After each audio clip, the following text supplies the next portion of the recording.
Good evening and welcome everyone. Thank you so much for joining us. Welcome to part 5 of the Imagining Otherwise webinar series. My name is Dr. Ali Walsh and I'm the co-chair this evening.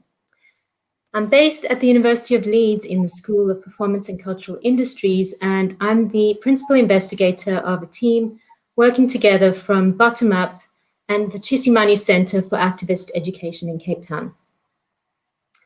Imagining Otherwise is a participatory, youth-led arts project that is specifically focused on co-creation with young people and their contribution to civil society and what they think needs to change in the world. In the project, we are interested in how young people in South Africa perceive and respond to the post-apartheid social and political landscape. And we are using arts education to generate active partnerships to address and transform issues of hopelessness, injustice, and lack of visibility amongst the country's youth. This event series asks the speakers to consider their experiences and practices through critical perspectives. And we hope that in doing so, that new ways of imagining, organizing, and resisting may be explored. It's now my job to give the thanks to the people that have supported this, which is the Global Challenges Research Fund for Changing the Story. And this project dialogue is funded by the University of Leeds and the Extending Impact Fund in the Faculty of Arts, Humanities and Cultures. The curator of this event series is Ashley Fasahi, co-director of Bottom Up, an NPO that promotes critical thinking and social justice in schools in Cape Town. And it is an honor today to introduce our panel of arts mentors in the project, Seth Deacon, Louise Wilson, and Zodwa Nyoni. So a very short bio, although everyone's got lots more to say, and we can rush right into the questions. But first, let me introduce Seth Deacon, who is Visual Materials Developer and Curator at Tshisimani Centre for Activist Education. And he's been working with the Imagining Otherwise group on visual arts. That was a great wave there, Seth. Thank you so much. Louise Wilson is an actor and writer here representing Low Def Film Factory, which is a collaboration with Francois Knutzer. Amy's worked across film, TV, and theatre, and Low Def's work has most recently been at the National Arts Festival online. And they have been working with our young people on digital filmmaking. Hi, Amy. And today, Zodwa is joining us from Manchester. Where it's sunny, which I can't quite believe. I know. And she is a Zimbabwean playwright and poet who also teaches and is winner of one of Channel 4's Playwriting Awards. She has been working with the team on monologues for performance. Okay, so that's all the kind of formal stuff out of the way. And I'm going to ask, we'll conduct this as a conversation. It can fit between our panelists who have been working as a team, even though we've been separated by the digital age at the moment. And you decide who's going to start. And the first question I'm going to ask everyone is, if you wouldn't mind introducing your practice with the young people and what you wanted to achieve. I'll go first. Thank you. Hi, everybody. So I, like Ali said, I am a writer. And I also kind of teach in universities, but also for theatres and kind of other arts organizations. I think kind of what was important for me kind of coming into it was about trying to enable kind of the conversation around how you kind of talk about kind of activism, but also kind of within like a theatrical kind of performative space. And what I really wanted kind of just through a lot of like the conversations kind of with the young people was about them seeing their worlds and kind of their environments kind of through different characters. And what characters sort of allow you to then do is kind of fictionalize certain things, but also be able to kind of remove certain experiences kind of from yourself and kind of place them in the character's mouth and be able to kind of explore kind of the environment, talk about kind of what it means to kind of grow up in kind of certain neighborhoods, but also kind of give you the opportunity to feel like as if you're not necessarily kind of burdened with like the responsibility of everything kind of being about yourself, your family, your perspective. And it's about kind of allowing like these characters kind of to live, you know, a life that you can't always do and say for yourself, but also kind of enable them to kind of dream and exist kind of beyond the limitations that you feel like you have sometimes kind of within your own personal kind of lives. So for me, it was kind of interesting kind of going through the process of working with young people who understand activism and going, okay, so how can I show you that you can still achieve the same thing within like this kind of creative space? And also, you know, going through moments where you say, you know, there isn't a right or wrong. What it is this opportunity for you to just speak and express yourself. And what I really kind of enjoyed was kind of them going through that process and kind of with each draft that they did, feeling more kind of empowered to do that. Okay, thank you. So we've already got the kind of opening up of fictional space as a valid space for resistance and activism. So that's super exciting. Thank you so much, Zodwa, for that. And who feels like tackling that next? I will. I just want to check that my sound is okay. Can you hear me all right? Okay. So yes, as you said, Ali, I'm representing the Low Def Film Factory. Francois Knutzer is my collaborator. And we are a participatory experimental cinema collective. So sometimes that means that we pop up in different public spaces and we facilitate storytelling through experimental film. And sometimes that means that we work in a more focused way with a particular group or a particular community where there are some more kind of specific research questions, as was in the case of Imagining Otherwise. So with our participation with this group, with our mentoring, it started with a kind of a balance of just introducing the group to really, really basic filmmaking techniques and skills. So as our name suggests, we are not particularly interested in making like super polished, high production value films. We are really about like facilitating, as Zodwa said, just facilitating creative expression, no matter how experimental and weird it may be. And because we are, you know, our group is working with filming on phones, it's really low def. The quality is bad. We are working with like sending videos on WhatsApp, which compresses the quality. So the emphasis is on the transmission of ideas rather than learning how to become like an amazing filmmaker, although that's also part of it. Yeah. Okay, great. Thank you. Seth.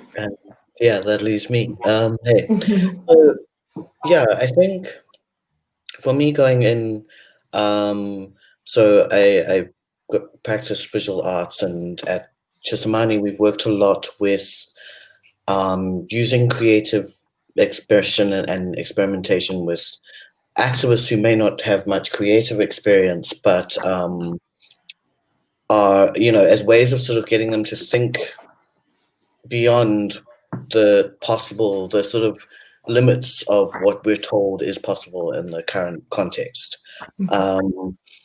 And so there's a bit of that coming through. But what I found is, you know, so the idea was just to sort of try and get them to experiment wildly with visual arts and experiment with different materials and approaches. But what I quickly realized is there's quite a hunger for skills and just exposure, because, you know, they haven't had much exposure previously. So a lot of it is just about getting them to explore their own imagination and creativity, find ways of sort of expressing themselves, and you know, be willing to make mistakes, take risks, and just sort of create a bit more freely. That's become quite a thing that I was aiming for. I think I agree with Amy quite a bit in that, you know, just that space to play is quite important from my side. Okay, I'm about to verge into a slightly academic moment. I'm sure you will all forgive me if I drop some names in here, because what comes out in what you're saying is really one of the aims that we have in the wider project, where we're thinking alongside critical pedagogy. But just, Seth, to raise one of the issues that you've brought up, where you were talking about the limits of what's possible, and how people's imaginations may have kind of been forged in certain pathways almost, that we start to see the world in certain ways because what has been visible to us in the world is a certain pathway. And that might be, it's interesting, of course, for actors, performers in terms of their bodies, but also for what characters we might imagine are possible, as well as for ourselves, what storyline is possible for ourselves. And so here comes the academic part. It reminded me, as you said that, of this work by Jacques Rancière, who's talking about the distribution of the sensible, but also of what Henry Giroux calls disimagination, where that sense of the pathways that have been laid for us, whether it's a worker who doesn't need to get a certain level of education because they will be a worker for the rest of their lives, for example, or young people from this area will have this kind of set of life chances, for instance. That becomes really, really complicated to see our way beyond that if our whole structure of the world tends to shut those opportunities down. And so those two terms that I was struck by, this idea of disimagination, and then what is the distribution of the sensible? So how does what seems to be the case in the world get replicated by us, sometimes even unknowingly, right? So I was wondering and I guess it would be nice to hear from all of you with this question as well. Is there a sense in the work that you've been doing with the young people of whether or how the arts can produce spaces of hope? And there's no right answer to this, of course, worth saying. What are your thoughts? Zodwa? I think for me, so we spent some time kind of in the beginning building characters. And then you go, okay, so there's this person.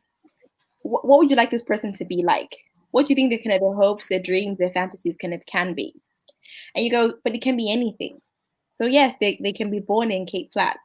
But if they can do, where would you like them to go? What would you like them to become? What kind of story would you like them to have kind of beyond the environment that they are born in?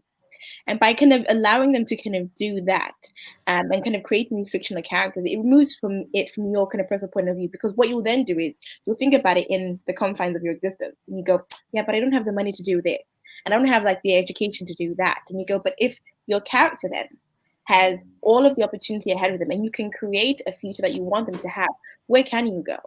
And I think that's what becomes kind of really exciting for me kind of as a storyteller, because what I keep saying to the participants is that it's genuinely up to you.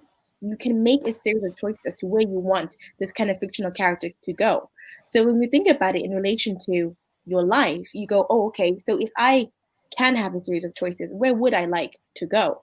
And it can have the reverse effect, because sometimes I think when you're in your own space, you can't see beyond that. And I think that becomes the kind of interesting and exciting thing for me about kind of creativity, is that it allows you to go to the imaginary world and go, but how can this imaginary space allow me to have real world impact? Because that's one of the things that I want to do as a writer, is that when I invite an audience to a space, I go, let me reflect the universe and reflect the society back at you so that we can enact change. I'm just kind of using this creative space as a vehicle to have these big conversations with you. So I was hoping that they would do exactly the same thing, through their own monologues. I'm very excited, and I'm sure the audience and listeners are interested in knowing about exactly how folks have created those spaces of hope or opportunities. But perhaps that'll come up later on in more of the conversation. So just before I ask anyone else to jump in, I'm going to remind our audience that if you have questions or comments that you'd like to pose to our panelists, we are very excited to hear from you, and we are looking forward to some engagement.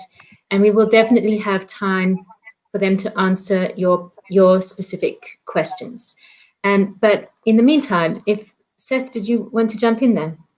Sure. Yeah. I mean, it got me thinking a lot because it's both in terms of the possibility of the actual creation, or I mean, I don't want to use the word product because that sort of almost a taboo word, but they are creating something, right?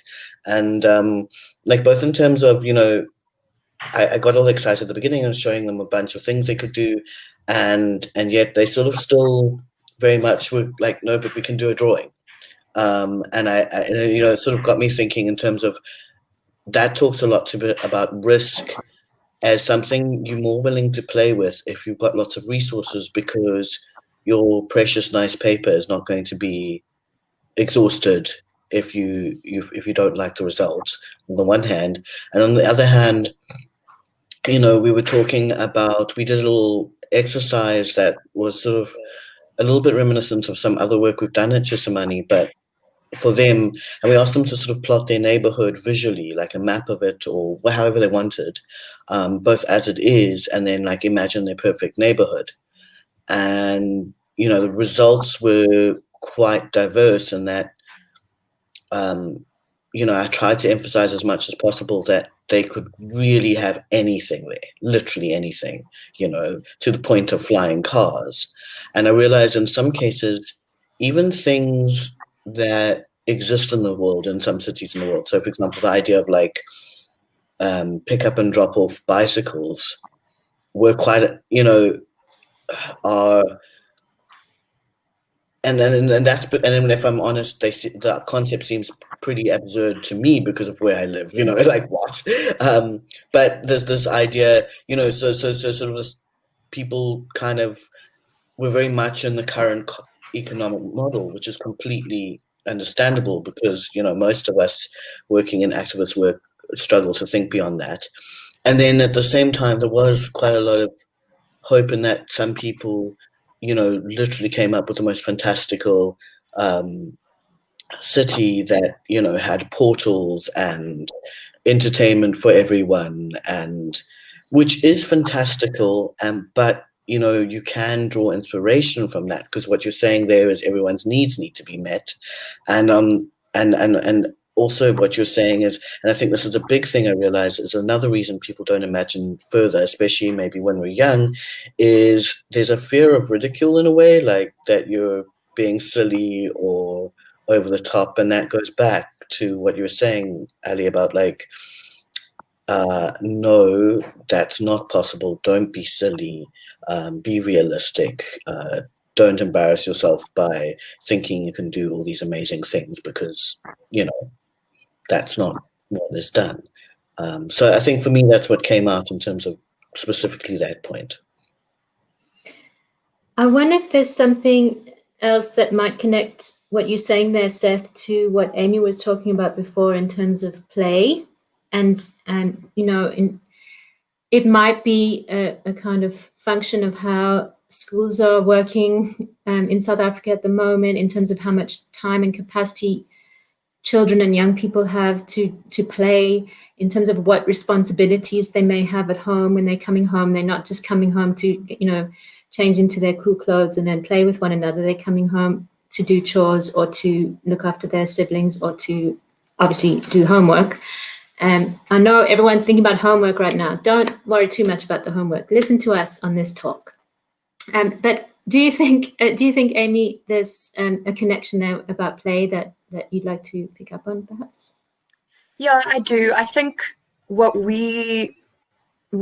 came through really strongly was such a fear on the part of the participants that they might be doing something wrong, or it just seemed to me to be a result of what is probably like a really often very punitive kind of relationship between educators and students at school. You need to do it this way, and if you don't do it this way, I don't know, it's wrong. So it was really, really difficult to break out of that. But I think, I don't know, that question about like whether or not the arts produces hope, it's a complex question. And I was thinking, you know, Seth, when you were speaking about when you set the task of like create something fantastical, one of the tasks that we said was kind of designed around making like a piece of speculative film, where you can imagine your community in 50 years from now or 100 years from now, using green screen. So using green screen, you can do absolutely anything that you want. You can put yourself anywhere. And what I noticed from this task was a lot of the participants made work in which they went into the future of their community and they discovered that the future was worse than the present. And that they wanted to return to the present. Or alternatively, their future was like very, very slightly changed from the present. Like maybe there was something which should be really basic, like, okay, now there's enough like water and sanitation in my community. So that was quite a worrying thing to see. But the space in which you can see people start to like view themselves and their community differently in the present, that is when you start to see like hope, that thing of hope coming through, because it's just like, seeing yourself on film and seeing your community through a lens, which you haven't maybe done before. It kind of engenders like a different way of knowing and being in that space. Yeah, I'm wondering here about, I'm kind of going off my own script here because I'm just interested in thinking about the kind of potential of hope that we often find when we gather people together in the same space, and how, in the circumstances we're in 2020, who even would have imagined this kind of world in which people are learning from their own homes through a telephone, or they're connecting up with a writing mentor in Manchester, or they're getting a visual arts tutorial over WhatsApp, or I think we couldn't have even predicted that at the beginning of this project. But I'm wondering about if you've found a difference between this way of working online mainly. Although, Seth, I know you've had the opportunity to work in person very recently with a small group of your visual arts people. But for the rest of us, we've been online and at a distance. So do you think that's made a difference to that kind of sense of hopefulness that can come from working together? Yeah, I think so. I think it's for even kind of as a practitioner, it's like, well, I also have to think about what are like the mechanisms that will enable me to also work with a group of young people from Cape Town, and what is the likelihood that I'll even get like that opportunity. So the exchange isn't really just one way.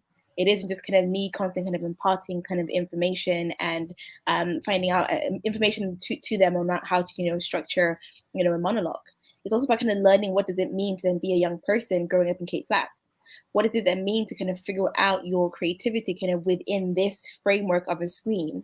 What does it mean if you don't have, the time and space to kind of sit in a room together with young people, with other people, and kind of a learning mentor? Because part of kind of writing sometimes, and a lot of writing actually, is really solitary. So as a writer, when you do get into a space with other people, like you thrive off of that. And you need other people, because that sense of what you're saying about, being worried about what is right or wrong, but also kind of dealing with things like imposter syndrome. Okay, do I even know how to write?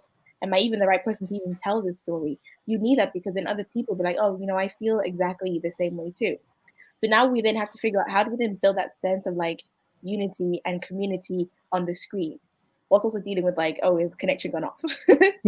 Are we still gonna like log all back in together? But what I've said to them, what this kind of space then gives you is that I am accessible a lot more. If you need to WhatsApp me a lot more than what you would do if I was just kind of coming to see you, once a week for like 6 weeks or so, please do that.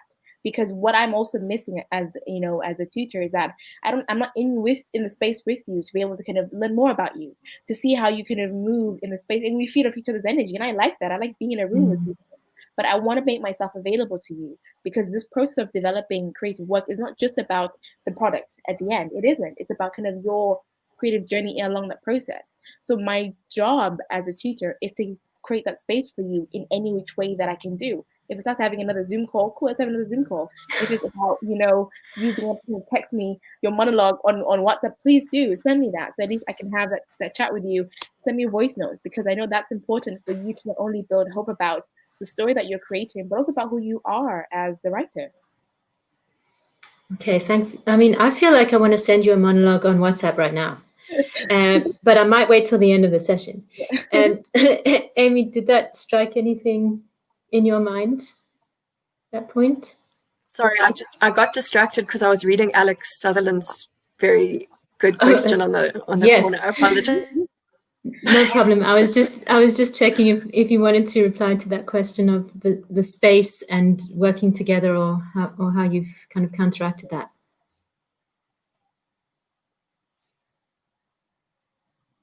Oh. Yes, yeah. It's interesting.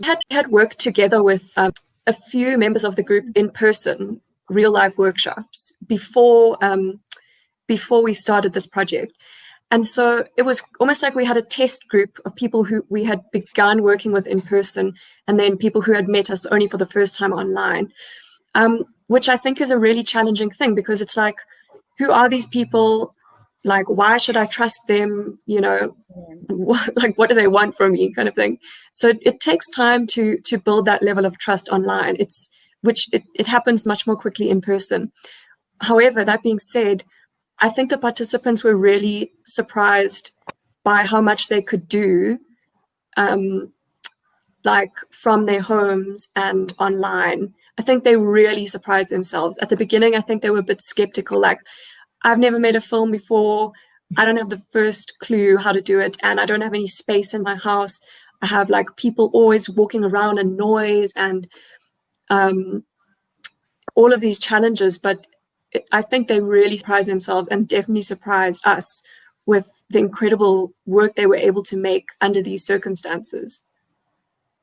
So it might be a helpful thing for those listeners that aren't accustomed to the project to just understand that we weren't expecting people to shoot films with phones that they already had necessarily. So part of the project was making sure that people had equipment, and especially for Seth's work, I think that was something that really raised the game. I think you'll agree there. People having bespoke visual arts kits that were designed by Seth to offer people access to materials that they may not otherwise have had, and they certainly wouldn't have had necessarily lying around at home. And then also, obviously, with the specific additional stuff like the SD cards that people had with some extra materials, which meant they wouldn't have to use all their data to watch videos on YouTube, for instance.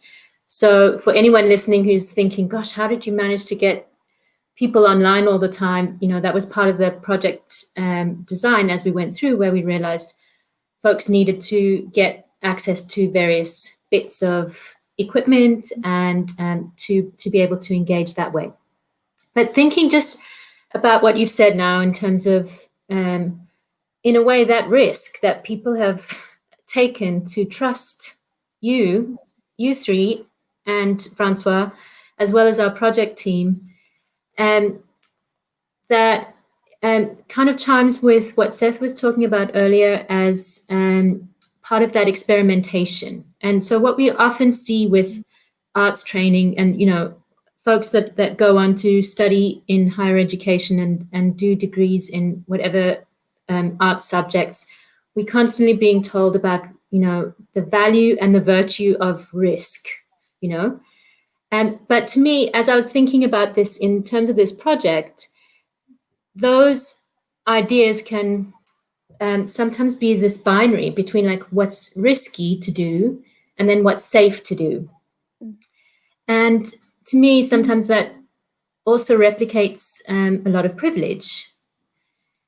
So, you know, folks that have that feel very secure in certain things are okay to risk. You know, I can make let's say I can imagine a story about a zombie invasion because I'm quite comfortable with the everyday life scenario that is playing out in front of me, and I I don't really need to go too close to home, and I can think about things that are completely off the scale, off the charts, or unheard of. I could even make up a new kind of zombie. But okay, I do have a thing about zombies. So just thinking about this idea of risk versus safety, and whether you felt like that was at play in the workshops at all. Can I jump in and answer that? Yeah, of course. Great. I think the idea of taking risk in art it's like a very Western concept, and it almost becomes quite funny to think about it, like in the context that these young people are making work in, because every day is a risk, especially now. Like leaving your house is a risk. Being at school is risky. Sometimes being at home is risky. And so the risks are, it's not like a conceptual and abstract thing. The risks are really, really real. And in terms of like our participants in our film and performance group, they have two options. Either they film inside their homes, which is not a neutral space. It's often a very charged space.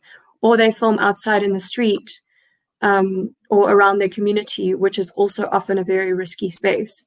So just the act of deciding to take your camera out and make a piece of work and put it on film is in itself a risky act. You know, even if your work is playful, you're not trying to tackle like really intense socio-political issues.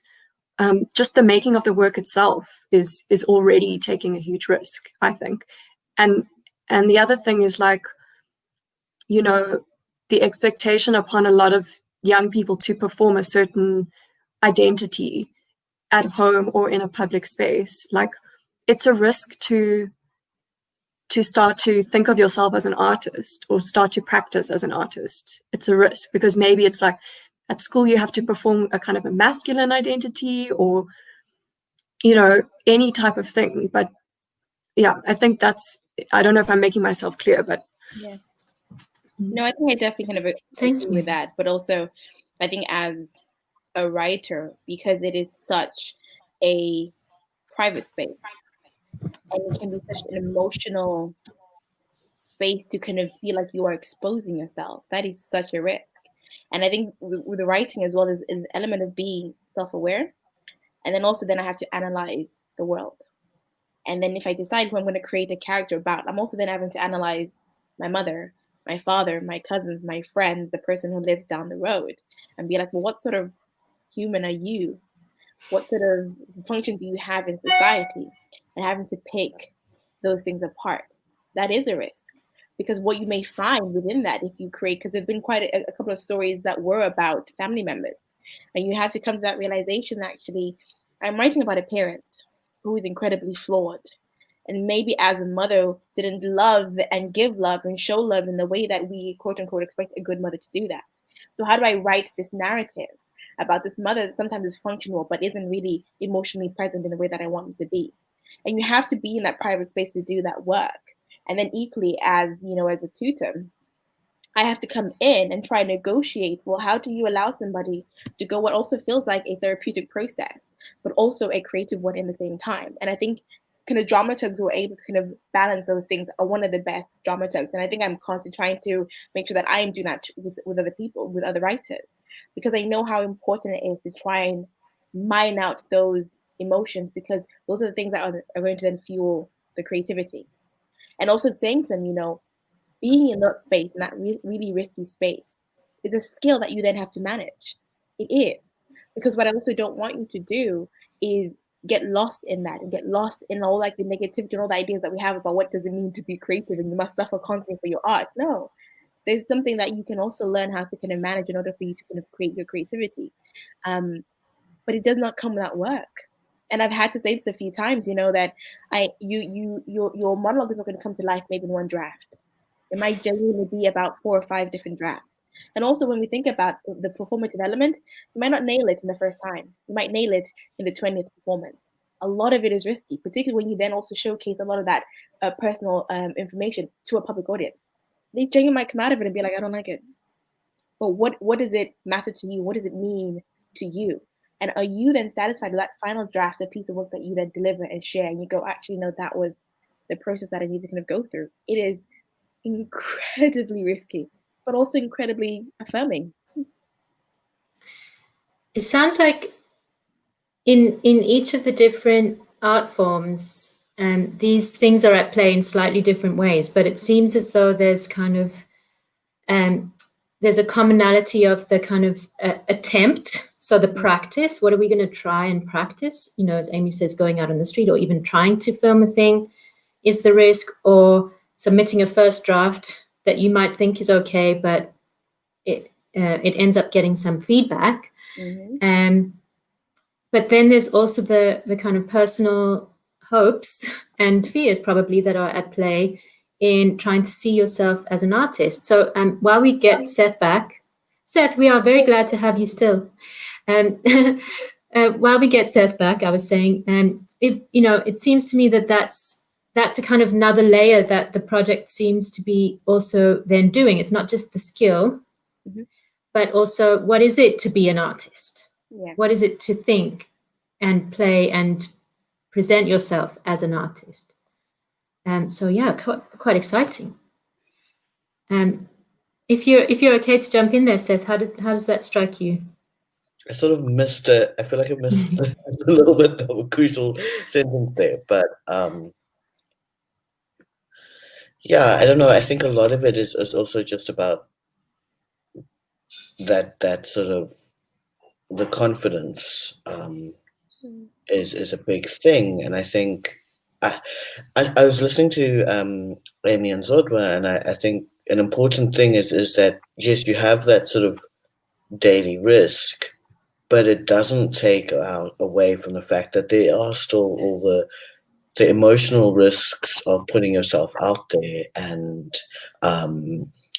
being a young person and taking creative risks. And I mean, yeah, I completely agree with the getting people to getting people to show them their stuff, and also getting people to show each other their stuff when they know they also have very different skill levels. Yeah, is quite a thing, because and sort of it's one thing saying to them, it doesn't matter, this is a journey, and you know, also the very real fact that skills in something like visual art especially, I think, and correct me if I'm wrong, but it is a slog. If you want to build up those sort of, you know, technical skills, it's going to take a long time for anyone. There is no sort of natural talent for that. You literally just keep drawing or whatever it is that you're focusing on until you've got it. And, you know, tips and stuff definitely help, but it is just a process. And people feel very, very small if they if sometimes when they show something that they feel doesn't have technical aptitude. So at the same time, you know, people want the technical aptitude because the more they have, the more confident they feel in showing them their work. And it's a bit of a chicken and egg thing, because the only way you get there is also by being brave enough to take that risk of sharing. Well, I'm just going to jump in with an example, because last year I got very overconfident and decided to buy myself a Casio keyboard, because I was like, yeah, I'm going to return myself to my teenage brilliance, whatever I thought that was. But I'm so terrible because I haven't been practicing all this time, and I'm really disappointed in myself for not being brilliant the minute that I've picked up the keyboard and turned it on, that it becomes actually quite hard to go back to the keyboard and then make this terrible noise and not be good. Mm-hmm. So the risk is on a whole range of different levels there as well. It's kind of how you want to see yourself. Conversations, you know, around, they're like, oh, how do you do it? Because like one of the things that I hear is like, oh, you've been published. I was like, yeah, but it took a while to get published. Like, and also I had to figure out how to do that, like how to feel like I had worked good enough to be published somewhere. And I was like, for me, you know, with each new project that I begin, I am probably just as scared. Like, I'm genuinely terrified about not knowing if I'm doing it correctly, or if I'm gonna, be happy with like the process, or like the play that I make at the end. But there's a genuine love for story. That is the thing that kind of keeps me engaged, is story. The rest, you'll pick it up. And learning how to say, actually, I don't know, can you help me? Is really important. I've equally had to learn how to do that at each level that I've also been in. So saying to them, email me, like text me so many times, you're not bothering me at all. Drop me so many voice notes, you're not bothering me at all, because that's basically how you learn. And sometimes when you're so far away from something or starting something brand new, you think, oh God, it's too difficult for me to learn. I'm never going to be that person that is award winning, or that person with like the 20 films. But really what you were doing time and time again is just learning more and more skill and refining that skill. That's all it really is. And I think once they kind of get closer to the center of that, you realize actually it's not an impossible task. It is just one that requires time. Oh my gosh, that's so inspiring. I feel like, yeah, we've got some time now. We've got the whole future ahead of us to learn how to do all these different things. And I just wanted to kind of return to the context that we've been referring to, perhaps, but maybe not discussing directly, which is something that we've been reflecting on in prior webinars with researchers and with practitioners, and that is the context of arts education in South Africa. So thinking about our process in terms of this kind of shift from skills development or just general intro to what is a color wheel, for instance, and then experimentation or innovation on the other hand.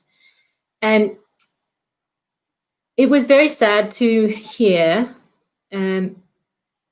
quite starkly in prior panels that arts education has almost no place in the current context in schools in South Africa. And I'm not talking about well-resourced schools.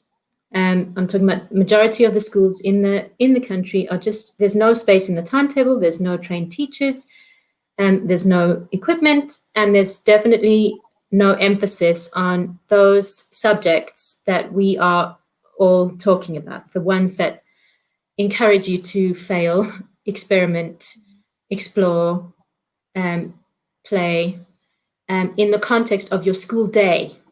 So, and this really kind of sad sensation for me when thinking about how folks are not really getting that experience or exposure.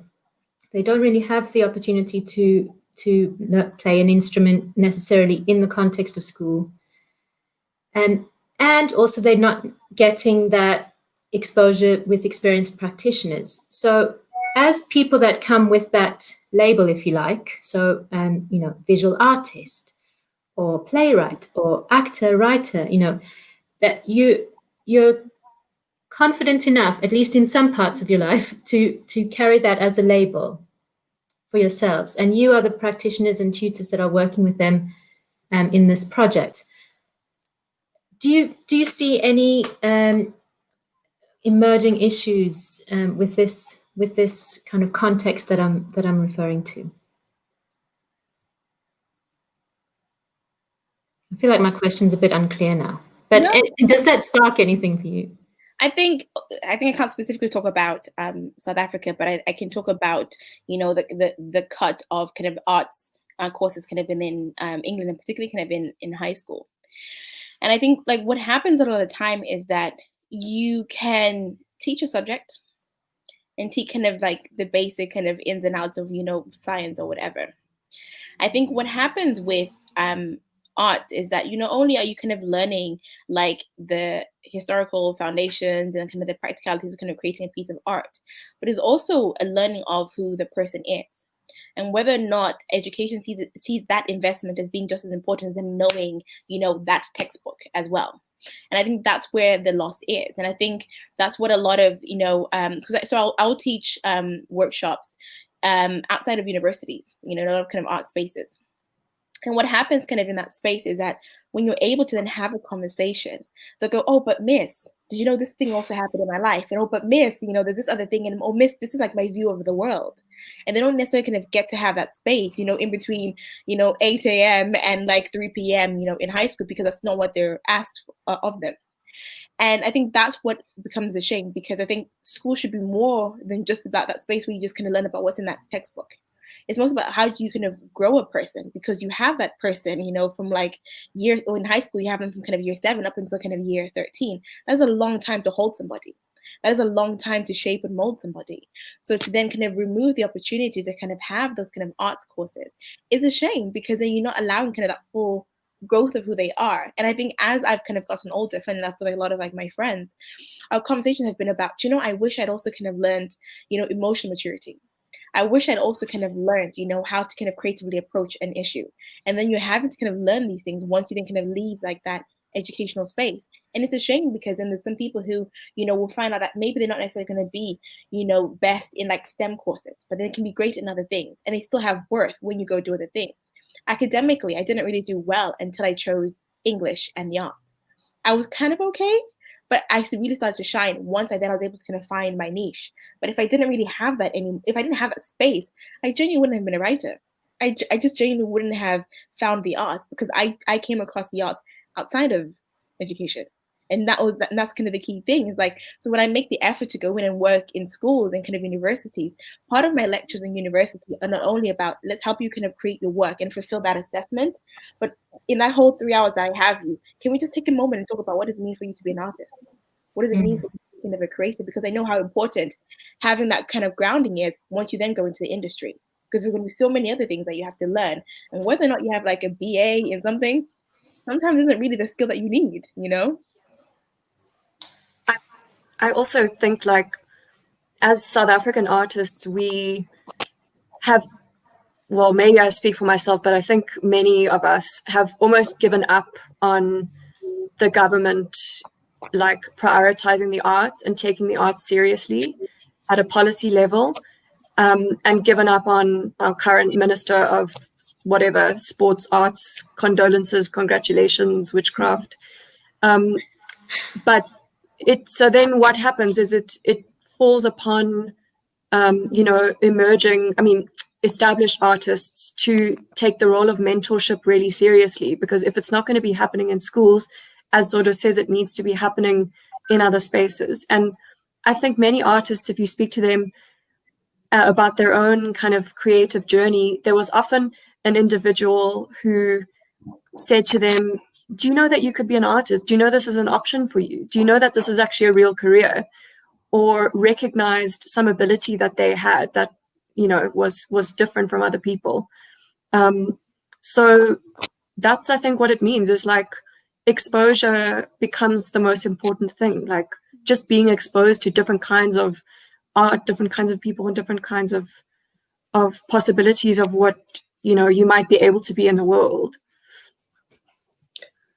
But I also think, even if people aren't, you know, necessarily going into the arts, I think, okay, this is going to maybe sound a bit bleak, but we're facing a future that's scary and very bleak, and a narrowing of opportunities on so many levels, including individual and societies and globally.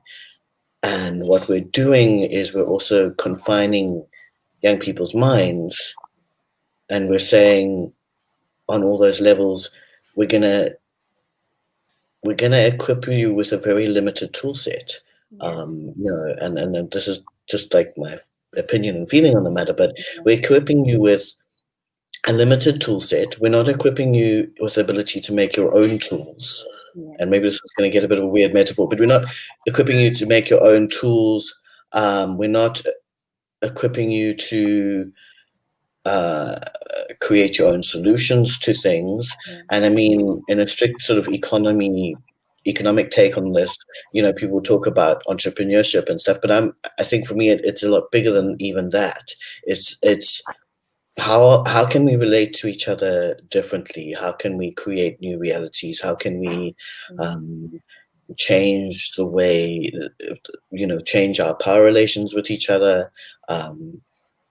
What new ways could things be done instead of this sort of tired old, well, this is sort of some sort of apex of history, everybody pack up your toys, go home and just carry on regardless, I do think we're kind of shutting down the possibilities when we don't have creative options, because it's that play and that sort of creative experimentation that makes us see alternatives. As soon as it's all rote learning and textbooks, we limit things.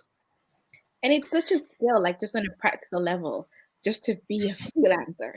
Like there's so many things that you have to learn just to exist, in the industry.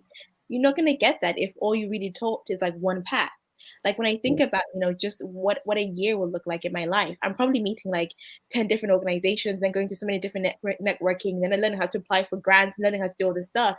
That is time and skill and energy and skill sets that you can then apply in so many other settings. You're not getting that if you're kind of being taught and given the same path. You don't,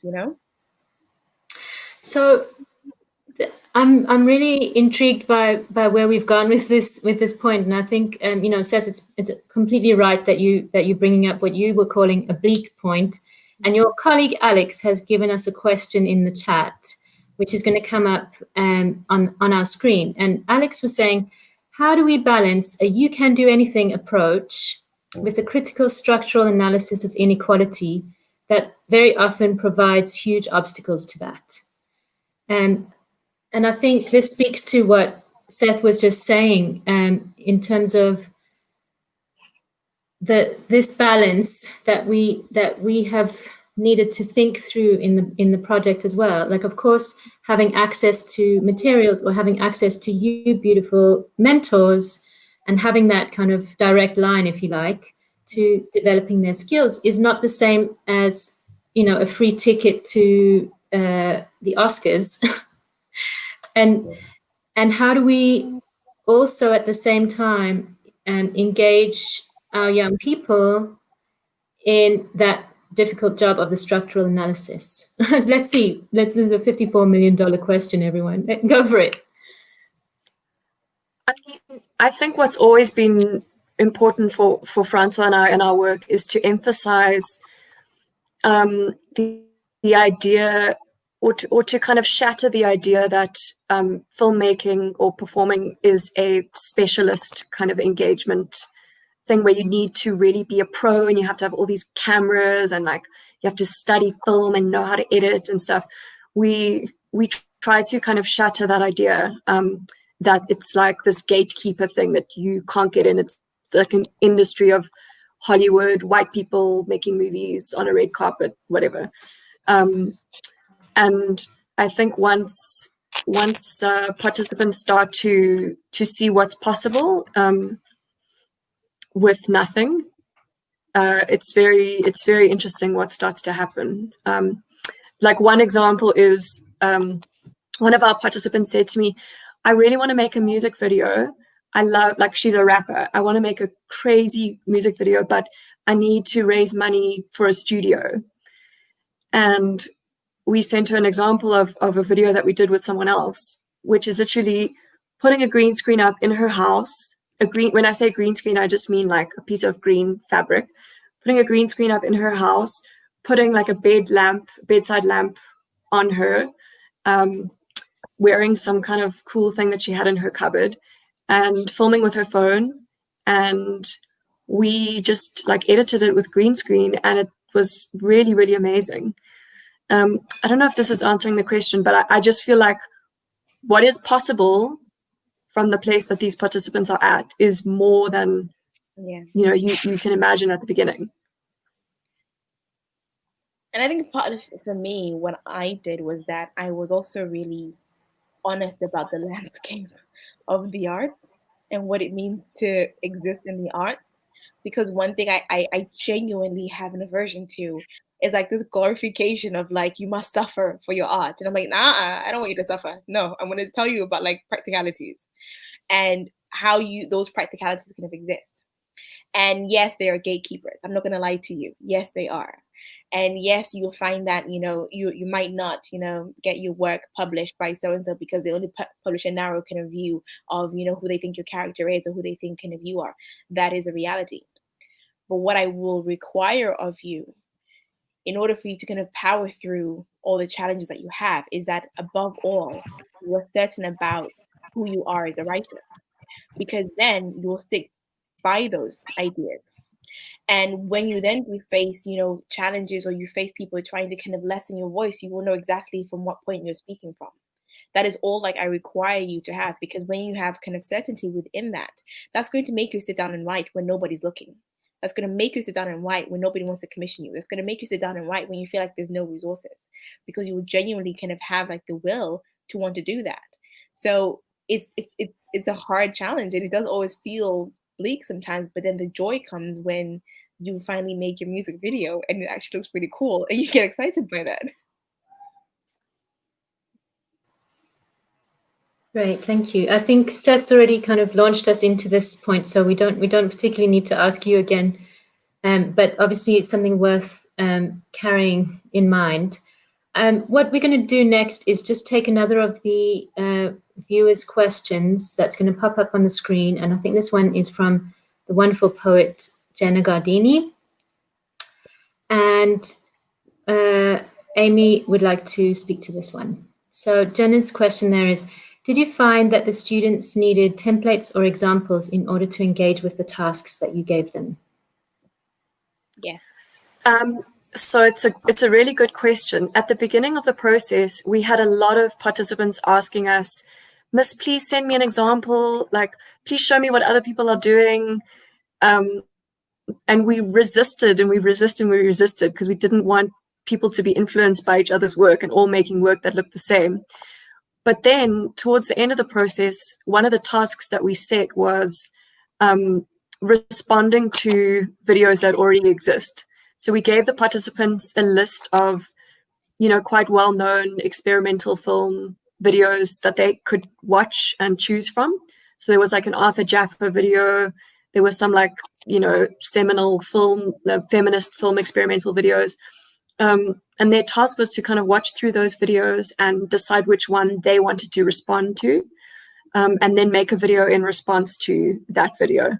And that was one of our most successful tasks, just in terms of the space that it gave the participants to experiment within a framework. So it was like, okay, I have this seed of an idea and I can go somewhere with it. Whereas sometimes starting from total scratch, like a blank slate, was too intimidating for them. So it was interesting how that worked with the exposure to someone else's work. Yeah, I have the same thing where it becomes intimidating. So they will come with like a nugget of an idea and go, okay, what do I do with it? And go, oh, okay, I'll show you, Good Dog by Rinde Kane, which is a one-man show about somebody who grows up in South London and is thinking about how do I kind of get out of my environment. But also what you then deal with within that example is that you have the text, but also you then have performance within that, because there's this one character and this one performer on stage doing multiple characters and multiple performances, and you go, but that is possible. So you don't always, if you think about kind of the lack of resources, you don't always need a cast of 10 or 20. You can have one person switching between different accents and different kind of physicality in order for you to kind of create what feels like 20 people on stage. So once they kind of clock into that, then suddenly kind of getting these monologues that have like 3 or 4 kind of different characters, and you go, okay, there we go. Now you're getting it. And it's exciting for them because now they're kind of thinking outside of what they think theatre is, what they think monologues are, what they think kind of performance is. Thanks. I think just, that those seed ideas, triggers and framings, that sort of, because another thing like you sort of realize is that those who are going to take it and run and do whatever they can imagine are going to do that anyway. They're not going to feel very trapped by the suggestions, especially if you emphasize that. And sometimes even if you give 3, possible options just to start them off, it can really help, because I think that whole blank canvas thing, I mean, is huge. So, sometimes you sort of almost limit people by being too scared to limit them. Okay, I'm really intrigued and loving the conversation. I'm sorry, I lost my place there for a second. I'm going to just pivot now to thinking about the process of working online, because what's emerged is through the conversation, and also because I've been present in several of sessions that you've done, and so I've got this kind of backstage view of what's happening. So for those people watching, we're talking about outcomes. We're not sharing any of them today because some of them are still in process, but there will be a kind of launch of a website in lieu of being able to have an in-person festival. So don't miss that. It's going to be brilliant when it comes. But before we get to that end point, we've had this whole process that we've engaged with online. So, and noting that you've already spoken about the kind of availability and the accessibility of having yourselves as mentors there. Is there anything you could tell us about the considerations or the challenges that you've found working online? I think for me, it's connection, and it literally is like the physical kind of connection of trying to ensure that everybody makes it from the beginning to the end of the workshop. And then if we do lose somebody, how do we then ensure that they get a copy of like the group chat, but also kind of get the task kind of sent to them? So then I'm then having to have like these kind of micro kind of workshops kind of in the WhatsApp chat.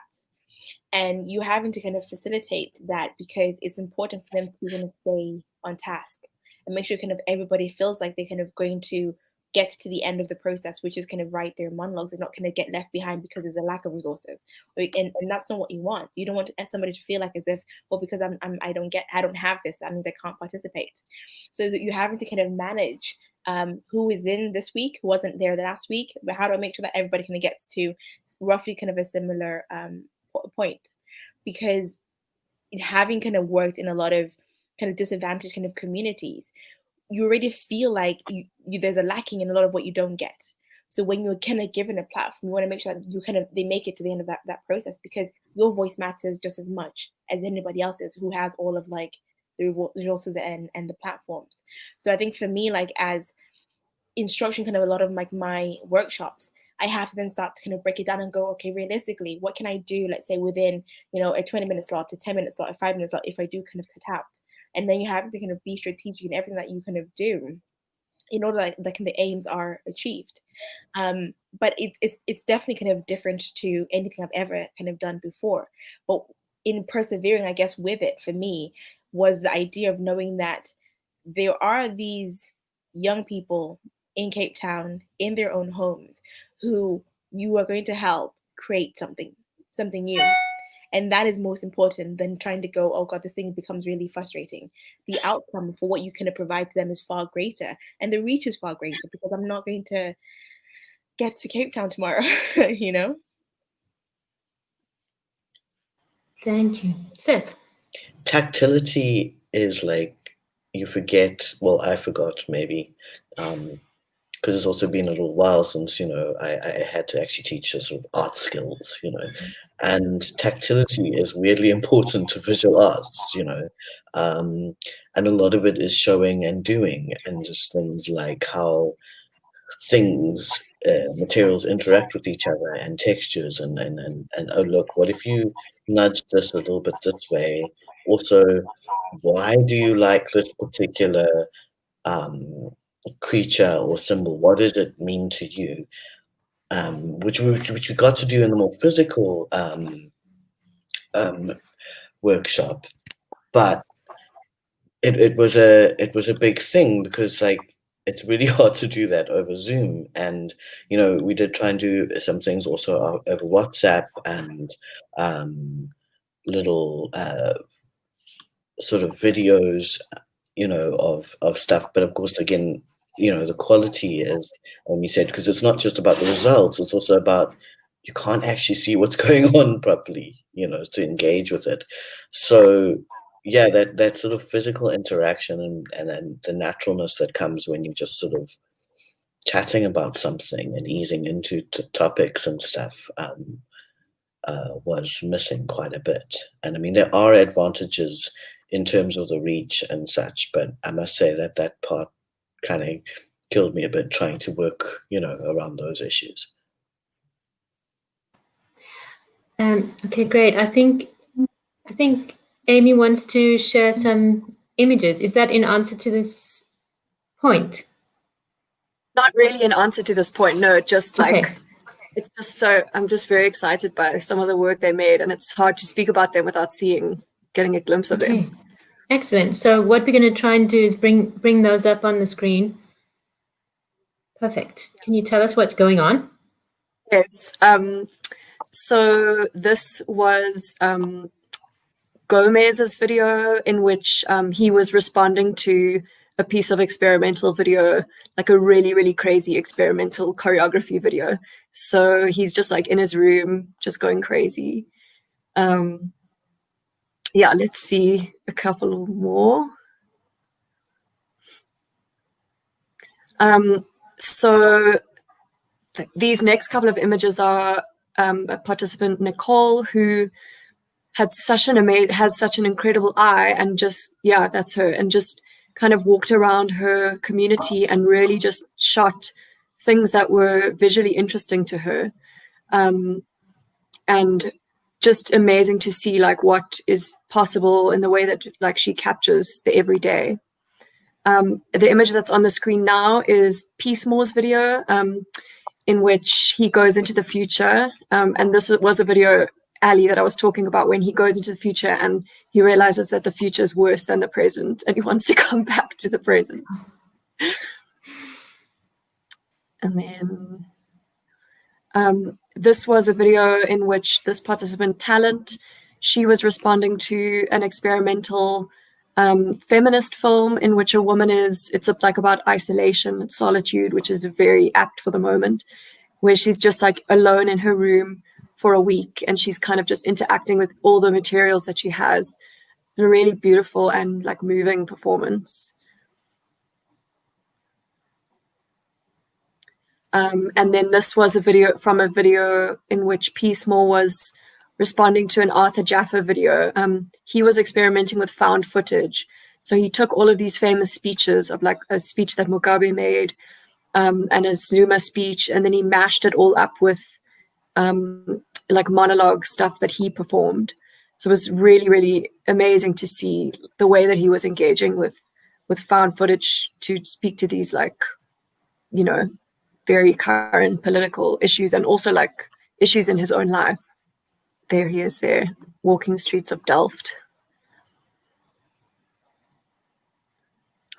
I know this is a very intense, provocative image, but I wanted to just show it because the final tasks that we gave the film participants was there is no task. You have a couple of weeks to work on whatever you want, whatever's of interest to you. And more than half of the videos that we received dealt with the topic of gender-based violence. And this was really striking. And I'm not sure exactly why this is. I mean, I don't know if it's because the government is spending a lot of money doing these kind of empty promotional campaigns about gender-based violence, so we're just seeing a lot of it, or because it's just such a reality in most of these participants' lives that it's just at the forefront of their mind when they're thinking about what they want to make work about. But it was very striking. Yeah.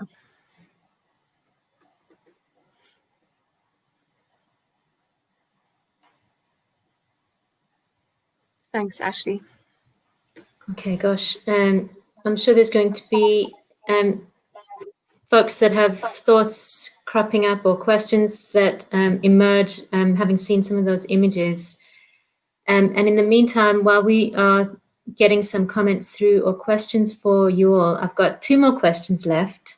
And one, Amy's kind of prefigured a little bit in terms of the themes or issues that are coming out that people seem to be interested in dealing with. So as we'd started the project, Imagining Otherwise, from this kind of basis, as I introduced in the beginning, that we're looking at young people who are experiencing a particular kind of life in a particular kind of place in a particular moment in history, but then trying to work through this, I suppose, condition of both hopefulness and uncertainty, and how we can see the world as hopefully changing, but also at the same time needing to deal with the current ideas of uncertainty.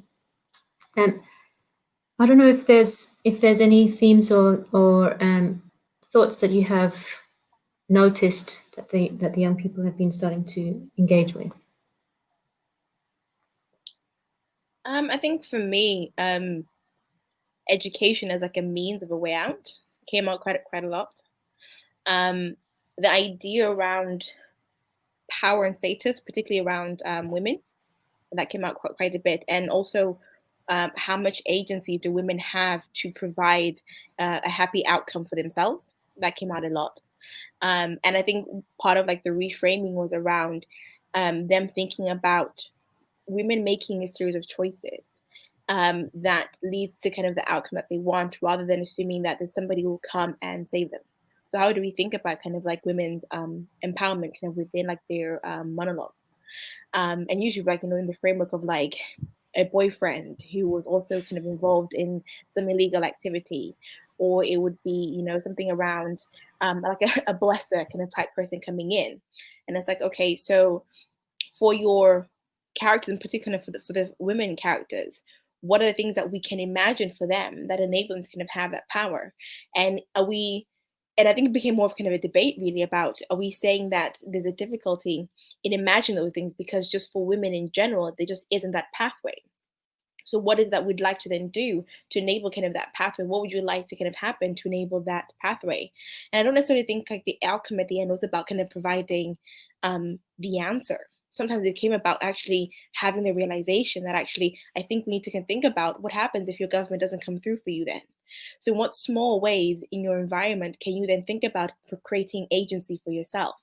So let's say if we do look at this kind of character who is then going to kind of rely on this boyfriend who's also kind of, hijacking cars. In that moment when she's in that relationship, what decisions can she make for herself in that space? Because sometimes that the win is the little thing in your environment.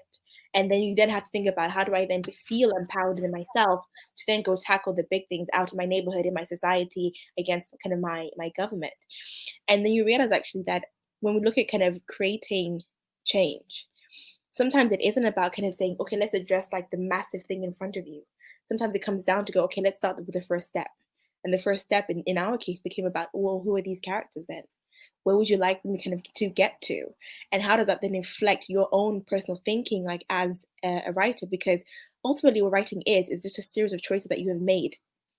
So how do we then kind of enable those choices to create something that you feel like has real life impact? Thank you. Gosh, you make it sound so easy to be a writer, Zodwa. I'm like, oh, I could do it too. Thank you so much. That's very rich. Amy, did you want to add something there, or Seth?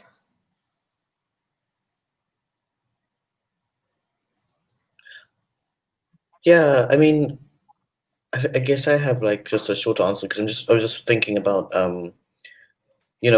what I saw, and I think for me, I mean, there's the three sort of big things that they were concerned about that came up was violence, inequality, and sort of thinking about safety. And the interesting thing is when they sort of started thinking a bit further about that, a lot of it was about feeling secure and safe.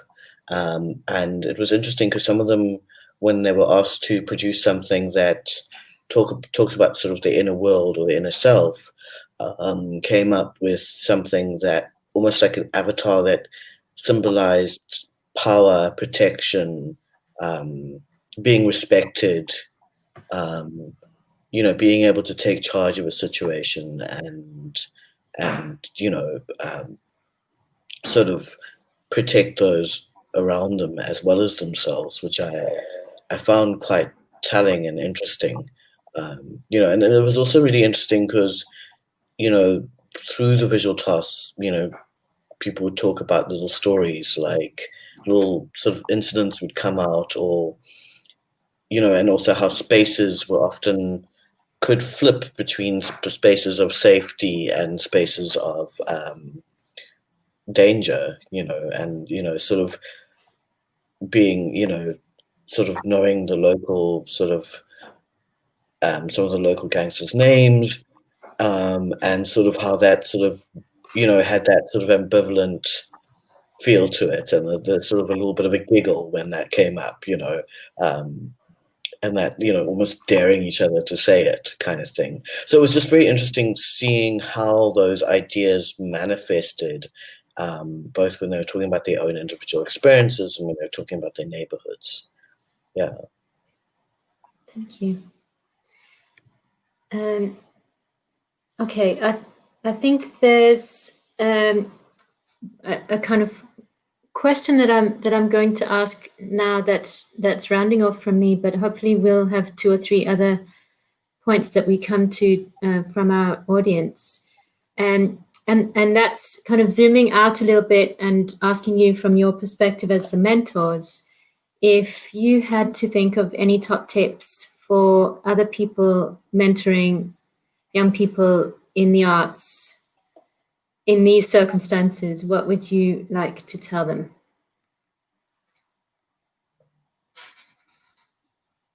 Sorry, that's not the easiest question in the world, but any kind of thoughts? I think it's, for me anyways, I have to remember what I was like when I first started. You have to remember that and have patience for their process, and realize actually that you can have an idea of what you would like to achieve because you've also been in it for a while. So you've seen if you've read all the monologues, you've seen all the plays. But I also have to realize actually they're going to go through a process where they're going to get to those plays that I watch. So for what they're going to kind of make in the time and space that we have is going to be the best that they can make in that time and space. So you require patience and perseverance. And also I think as you are, for example, specifically kind of in writing, and I think in dramaturgy, there has to be a balance between you serving what is best for the creative output, but also how do you then facilitate kind of growth within the creator. And you have to find a way how to balance kind of the two things. I think over a period of time, I've learned how to take feedback. And for me, I'm the person where you can just say what it is, be blunt and just be direct with me. Because in my head, I already know I'm serving the purpose of the play. Whereas when you're beginning with somebody who's learning so much at that early stage, you have to figure out how do you negotiate kind of those two things together. Because what you don't want to do in that directness of the feedback is then make them go, oh God, no, I definitely did it wrong. I shouldn't be doing it anymore. And I think what really kind of keeps me mindful of that is genuinely kind of working with new writers so often, because then I also don't get complacent in my thinking and in my practice.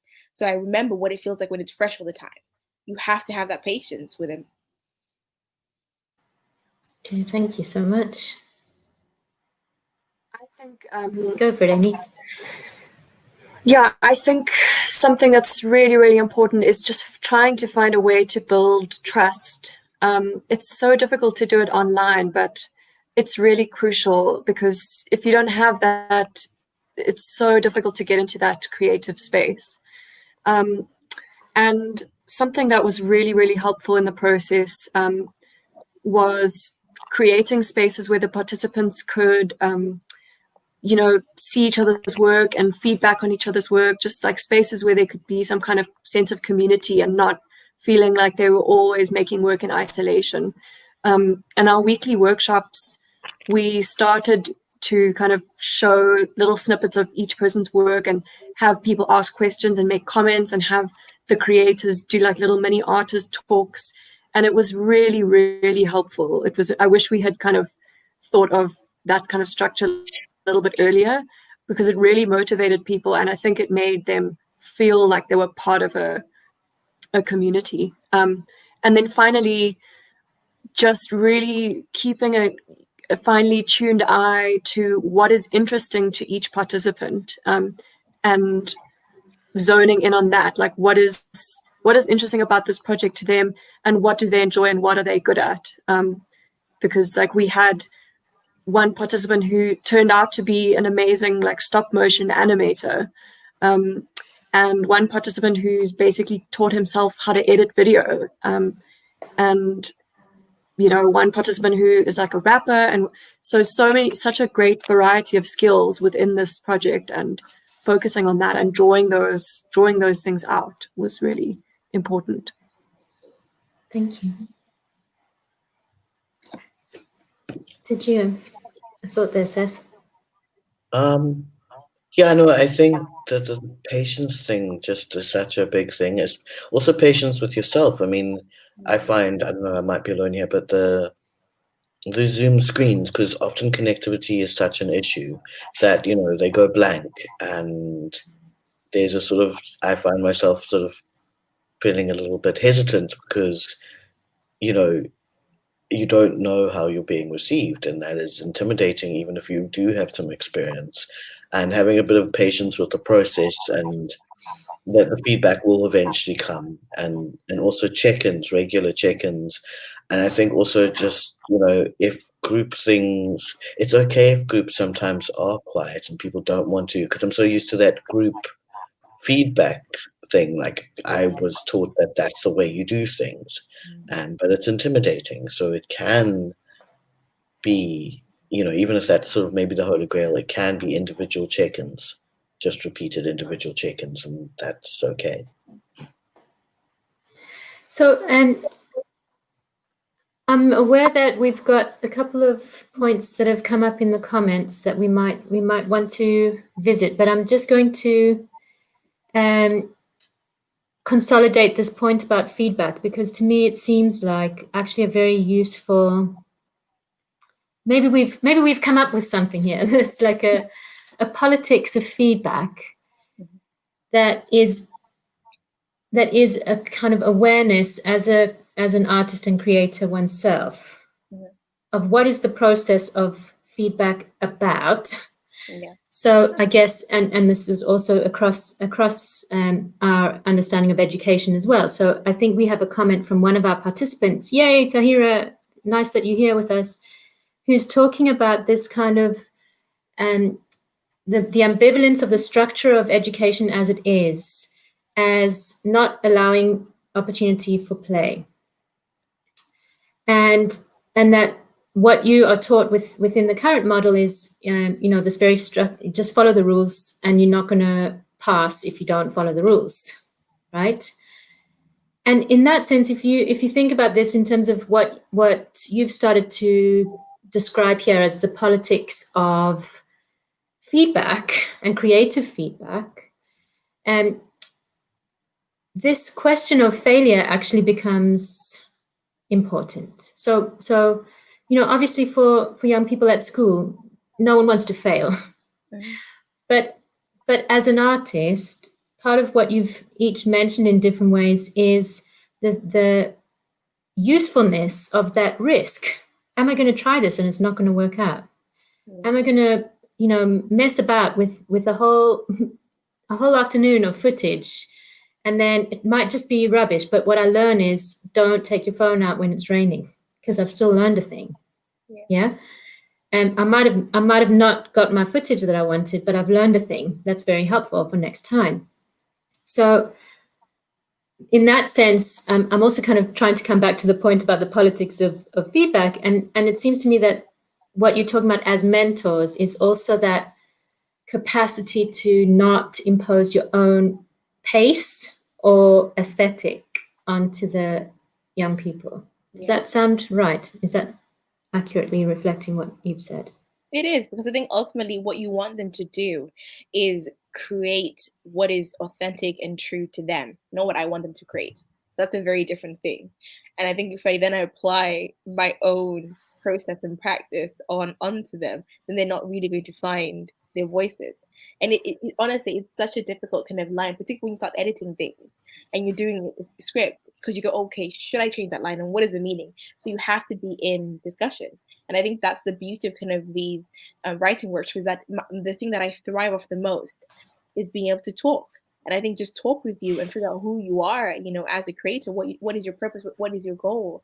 More than anything, because in a 3-hour session, maybe an hour is the writing bit. Like most of 2 hours is about kind of figuring out like how to best support you. Thank you, Zodwa. I totally agree, Zodwa. Like, just meet people where they are. Like, you can't give the same type of feedback to every participant. They have completely different skill levels and interests, and I guess even sensitivity levels. And it's so important to be tuned into that and thinking about like what is going to be useful and encouraging and confidence building as a piece of feedback. And most often it's not, like, from our perspective, it's not anything that's like, oh, you're filming it so badly, or like you need to film it more like this. It's more like around the questions and encouraging mistake making. The beauty of mistake making is so great. Thank you. And okay, so we've had a shout out from one of our participants, which is very exciting. Hello, Adina, and good to see you on there. And I'm sure there's questions that are bubbling up from our audience. Some of you have already asked, but is there anything that you as the arts mentors would like to add? It might be that you're responding to comments. It might be that you'd like to just respond to one of your fellow panelists. And we'll hear from each of you once more, unless we get some super burning question coming up from our audience. But you could just perhaps add something else that's struck you as we've had the conversation.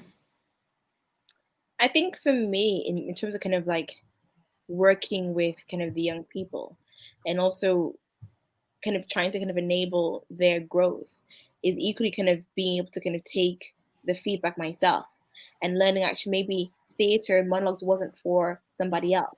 But what a few of them have come back and said is actually they love poetry and they want to explore kind of poetry a lot more as a way of kind of expressing themselves. So I go, okay, I need to go tap into like my other skill set and kind of give you a resource pack that enables you to continue to write and grow beyond the sessions that we kind of have together. Because the thing that I find myself kind of genuinely invested in is that I'm only going to play like a small part in your process. You know, this whole thing of discovering who you are as a creative, it may last, you know, for the rest of your entire life. But if I have resources and skills, and sometimes it is just about like the knowledge that I have in order to enable you to grow, I will kind of give you that. And I'm more than happy, even kind of like now, you know, they all still have me on WhatsApp. Let me read stuff. I'm more than happy to keep doing that, because the thing of building trust with a mentor is that you're trusting them not only with your personal self, but you're trusting them with your work. Sometimes that person is really difficult to come by. And even now, you know, at this stage when I've worked with different kind of theaters and different like dramaturgs, I still go back to the dramaturg I met when I was 20. And that was like 12 years ago. And I'm like, hey, can you still check my work? Because there's a level of trust there that I don't necessarily kind of have with the new people that I meet all the time. And if I can be that for you, then please don't feel like you can't ask me that because there's a distance there between us, or you think that there's a kind of level of professionalism between us that you can't access. Genuinely, what is so important to me is like being able to come and see your work 5-10 years from now and be like, there they are shining. Okay, that's exciting. That's given the baton on to the participants to go ahead and get their work produced somewhere. Yeah. Excited stuff, Zodwa. Thank you. Who's gonna jump in next?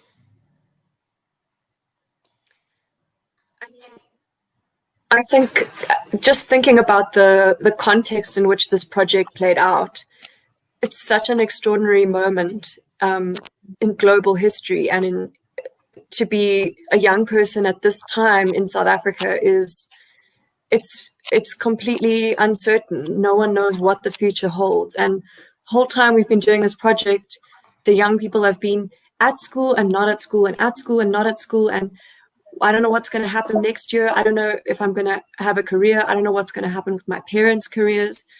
And so, you know, in addition to kind of putting the research tools in these young people's hands, I think more than anything, this project just provided a little bit of breathing space just to express that terror and that uncertainty, and making a space where it was okay to express how scared we all are about the present and the future.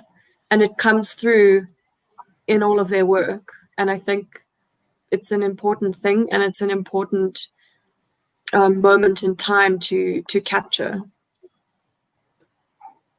Thank you. I think for me, it's been really interesting. I've got feedback on myself for some reason. Yeah, I'm just going to ask maybe if the rest of us can mute ourselves. I don't know why that. But it's just, we've been talking a lot about opportunity and, the schooling system and stuff. And I think, I think like Zodwa talking about, that sort of, I think it's almost like you feel like you actually almost get to know them when you sort of looking at the finish line. And that's kind of really a struggle, because, if it was a longer term project, then you'd have a lot longer, and perhaps it wouldn't feel quite that sort of truncated. But it also it's genuinely worrying that this is I guess in a way going to be perceived as a special opportunity that was, that is available to just a few.